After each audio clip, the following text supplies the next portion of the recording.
So this is one fascinating story about the beef between Ayinla Omowura and Ayinde Barrister, two iconic musicians whose rivalry and ego went off the roof before they both died.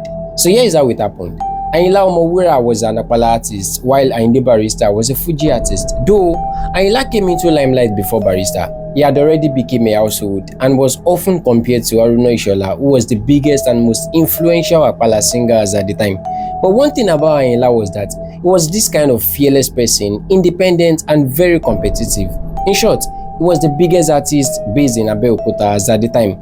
But Ayinde Barrister on his own part was like an upcoming in the game as at the time. It was in the 1970s then. Barrister started his music by blending mixture of Apala, Juju and highlife to create his own type of sound at any shows back then, which would later evolve into Fuji. And as things may be, he became friends with Ayinla. He was even the captain of Ayinla Omowura's fans club, though Barrister was based in Lagos while Ayinla was based in Abeokuta. They would visit each other's house whenever they want to. But what could have resulted to the beef between these two gladiators? So here it comes.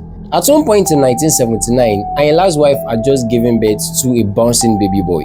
Egunjobi was so excited that he invited every artist to come celebrate with him.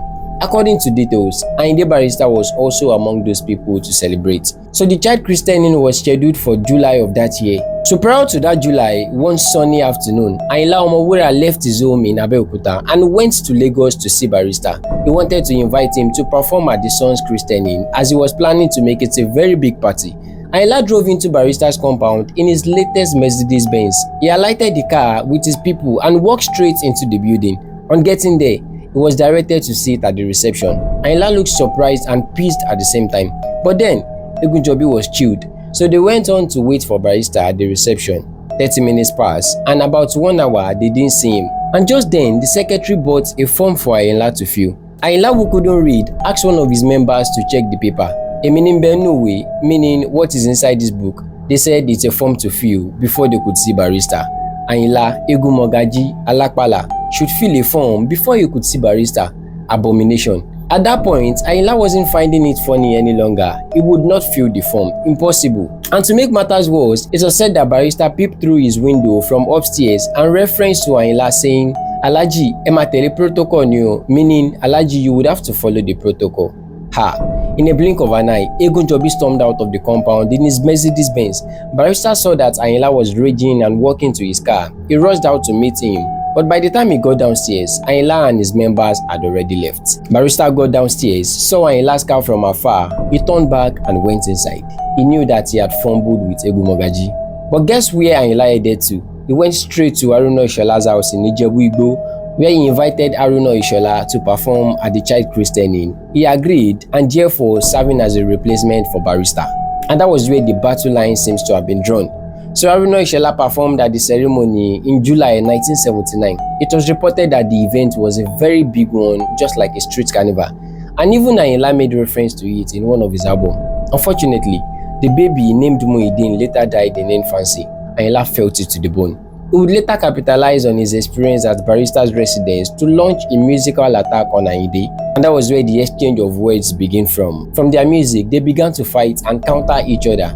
And you know Ayinla, he would never lay low for anybody. He went all full 100% against Ayinde. Little did Ayinla himself know that his own manager, Bayewumi, would later snitch on him with Barrister. So listen to the end, there's a lot to learn from the other side of the story. So Ayinla Omowura picked offense because of the way Barrister had treated him in the naming ceremony incident. They continued to throw banter at each other in their songs, even though Barrister wasn't directly calling Ayinla out. Ayinla, on the other hand, wasn't scared of calling out Barrister's name in his songs. But in the midst of all this chaos, there has been one person in between them. And that person was Bayewumi, Ayinla's manager. A lot of people believe that Bayewumi was the architect of the problem, which was kind of truth. And this is the reason. Bayewumi used to be Ayinla's manager. He was in charge of the money at the shows. So in 1975, Ayinla went to Mecca to observe the Muslim pilgrimage. But before he left, he bought a small scooter bike for Bayewumi in order to help him transport himself around town.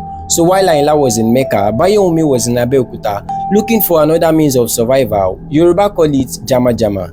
as the boss was not around. So the influence of Ayinla made people to start offering shows to Bayewumi, but Egu Mogaji himself was not around to play. So Bayewumi offered the shows to Barrister, who was also looking for an opportunity to showcase himself, as he was still struggling to hold the ground in the game. So Barrister and Bayewumi's combo happened. And in a short period, Bayewumi had toured the whole of Abeokuta to Lagos with his small scooter bike, looking for shows and giving them to Barrister. And while all of this was going on, Ayinla's neighbors, fans, lovers, and everybody was taking note. So when Ayinla arrived to Nigeria in 1975, the neighbors and amebos welcomed him with the report of all that Bayewumi has been doing while he was away. You know, it was just like a mother who just arrived from the market at the evening time, and the neighbors are reporting her stubborn kids to her. And that was what the scenario looks like at Ayinla's house on the day that he arrived. And of course, if anyone should tell Ayinla not to bother or get angry about it, to God, Ayinla could smash the person's head into pieces. So since the time he returned from Mecca, he doesn't trust his manager any longer. He had one eye on Barrister and the other eye on Bayewumi. If Barrister had a show in Ayinla's vicinity, Ayinla was always keeping tabs on him, because Barrister had begun to win the heart of Ayinla's fans with the way he performs. So it became obvious that Ayinla was kind of jealous or envious of Barrister, no doubt. Bayewumi, on the other hand, wasn't in good time with Egu Mogaji any longer. Ayinla often accused him of dishonesty. According to various accounts, Bayewumi mismanaged funds and was not being transparent about the earning from their musical performances. The tension eventually led to Ayinla chasing him away from the band, though he didn't collect the bike from him at first. But the advice people gave Ayinla prompted him to go in search of Bayewumi to collect the bike. Little did he know that the bike would result to his end. So one afternoon on May 6, 1980, Ayinla Omowura had just arrived from an event. He was in his house chilling when someone came to notify him that he had seen Bayewumi at a beer parlor in town, and that he came with a scooter bike and some of his friends. Ayinla fled off from his seat, grabbed his Mercedes-Benz car key, and drove straight to the beer parlor spot. On getting there, he saw the bike outside, which signifies that Bayewumi was truly in the place. Ayinla walked in with a likely tension mood. Bayewumi saw him, but he ignored. Egu Mogaji, who was intentional about collecting his bike, walked up to Bayewumi where he was seated and said, "Bangbe kokoroko Vespa mi," meaning, "Let me have the key to my bike." Bayewumi stood up and in an aggressive tone replied Ayinla by saying, "Kokoroko, kokoroni." Ha! A heated agreement ensued, and in a blink of an eye, Ayinla grabbed Bayewumi by his shirt, held him tight, and continued to dangle him. Bayewumi, in a struggling state, managed to grab a beer mug from the table and smashed it on Ayinla's head. Egu Mogaji Anigelade fell to the ground. His head continued to gush out blood as he was rushed to the nearest hospital, and upon arrival, he was pronounced dead. They couldn't save him. Ayinla's death shook the whole music scene in Nigeria, especially the Apala music lovers, as he was at the peak of his career when the incident happened. Ayinla's death left a lasting impact on Nigerian popular culture, as his legacy is still celebrated through his music and documentaries. Barrister would later go on to make a tribute song for him in one of his albums. Bayewumi, in his own case, was arrested, charged with murder, and was later sentenced to life imprisonment. Well, there's a saying that goes, "We won't be here forever. Make up with people while you can, because tomorrow is not promised." And truly, today, Ayinla is no more, Barrister is no more, and Bayewumi is no more.